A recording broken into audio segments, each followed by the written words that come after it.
नमस्कार, मैं सोनल गुप्ता, सहायक आचार्य एमएजी गवर्नमेंट कॉलेज डीग। आज हमारे व्याख्यान का विषय है श्रीमद् भगवत गीता। श्रीमद् भगवत गीता का हम सामान्य परिचय देखते हैं। भगवत गीता भारतीय धार्मिक एवं दार्शनिक साहित्य की अमूल्य कृति है। वेदों एवं उपनिषदों की विचारधारा स्फटिक की तरह उज्ज्वल होकर गीता में व्यक्त हुई है। यह अध्यात्म विद्या का अपूर्व ग्रंथ है। कर्मयोग के दर्शन का तो गीता अद्वितीय ग्रंथ है। भगवत गीता भारत के सुप्रसिद्ध महाकाव्य महाभारत के भीष्म पर्व का एक भाग है, जिसमें भीष्म पर्व के 23वें से लेकर 40वें तक कुल 18 अध्याय सम्मिलित हैं। इसके रचयिता का नाम स्पष्ट रूप से ज्ञात नहीं है, किंतु महाभारत के संकलनकर्ता व्यास को ही गीता की रचना का श्रेय दिया जाता है। वास्तव में अपनी विषय वस्तु की दृष्टि से यह अपने आप में इतनी पूर्ण है कि महाभारत का अंश होते हुए भी इसे एक पूर्ण ग्रंथ की संज्ञा दी जाती है। यह कोई गुह्य ग्रंथ नहीं है जो विशेष रूप से दीक्षित लोगों के लिए लिखा गया हो और जिसे केवल वे ही लोग समझ सकते हों, अपितु यह तो एक लोकप्रिय काव्य है। इसमें अनेक और परिवर्तनशील वस्तुओं के उन साधकों की महत्वाकांक्षाओं को वाणी प्रदान की गई है जो परमात्मा के नगर की ओर आंतरिक मार्ग पर चलना चाहते हैं। शताब्दियों तक करोड़ों हिंदुओं को इस महान ग्रंथ से शांति प्राप्त होती रही है। इसमें संक्षिप्त और मर्म स्पर्शी शब्दों से एक आध्यात्मिक धर्म के उन मूलभूत सिद्धांतों की स्थापना की गई है जो दुराधारित तथ्यों, अवैज्ञानिक कट्टर सिद्धांतों या मनमानी कल्पनाओं पर टिके हुए नहीं हैं। अधिकृत पद संज्ञा की दृष्टि से गीता को उपनिषद कहा जाता है, क्योंकि इसकी मुख्य प्रेरणा धर्म ग्रंथों की उस महत्वपूर्ण समूह से ली गई है जिसे उपनिषद कहा जाता है।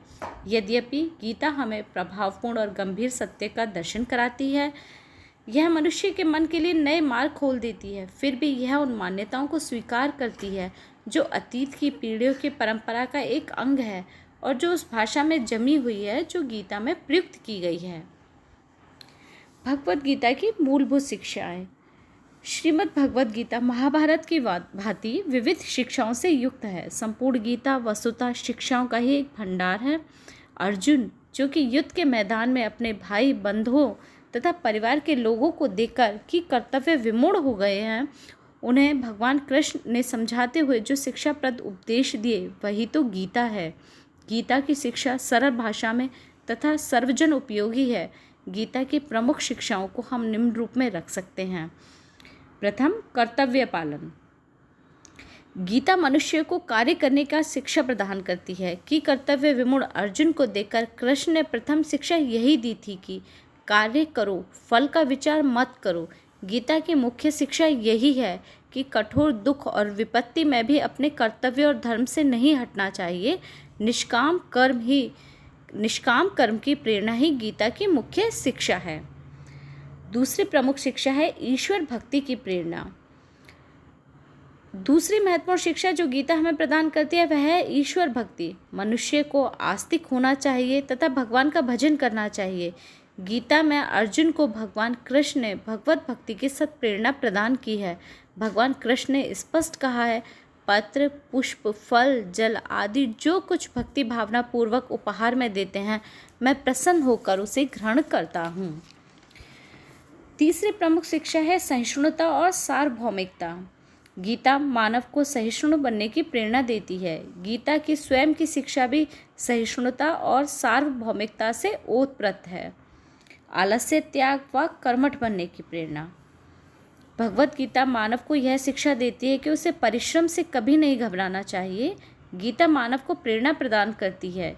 गीता में कर्म से विमुख होना निंदनीय बताया गया है और कहा गया है कि जो लोग जीवित रहते हुए भी कर्म से भागना चाहते हैं वे वास्तव में मरे हुए के समान हैं। समस्याओं से संघर्ष की प्रेरणा। गीता मानव को सतत संघर्ष करने की प्रेरणा प्रदान करती है। संघर्ष मानव से नहीं अपितु जीवन में आने वाली कठिनाइयों व समस्याओं से। गीता की यह प्रमुख शिक्षा है कि कैसी भी कठिन से कठिन स्थिति क्यों न सामने हो, मानव को उसका डटकर मुकाबला करना चाहिए। माया मोह में फंसे मानव को मार्गदर्शन प्रदान करना। गीता वर्तमान भौतिकवादी मानव के लिए विशेष महत्व रखती है। यह माया मोह में फंसे इस युग के मानव को समता के भाव की शिक्षा प्रदान करती है और विश्व बंधुत्व की प्रेरणा प्रदान करती है। पूर्ण समानता की प्रेरणा। गीता में पूर्ण समता व समत्व भाव की शिक्षा प्रदान की गई है, क्योंकि सब प्राणियों में एक ही ईश्वर व्याप्त है, अतः सबको समान समझना मानव का कर्तव्य है। गीता वस्तुतः एक विश्व दर्शन है। उसकी शिक्षाएं अर्जुन के समान की कर्तव्य विमूढ़ हुए प्रत्येक मानव के लिए मार्गदर्शक है। गीता अपने आप में एक सदाचार संहिता है। आज के इस व्याख्यान में हमने श्रीमद् भागवत गीता का सामान्य परिचय एवं भगवत गीता की मूलभूत शिक्षाओं का अध्ययन किया है। अगले व्याख्यान में हम गीता के अनुसार आत्म तत्व, निष्काम कर्मयोग एवं श्रीमद् भगवत गीता से संबंधित कुछ महत्वपूर्ण प्रश्नों का अध्ययन करेंगे। धन्यवाद।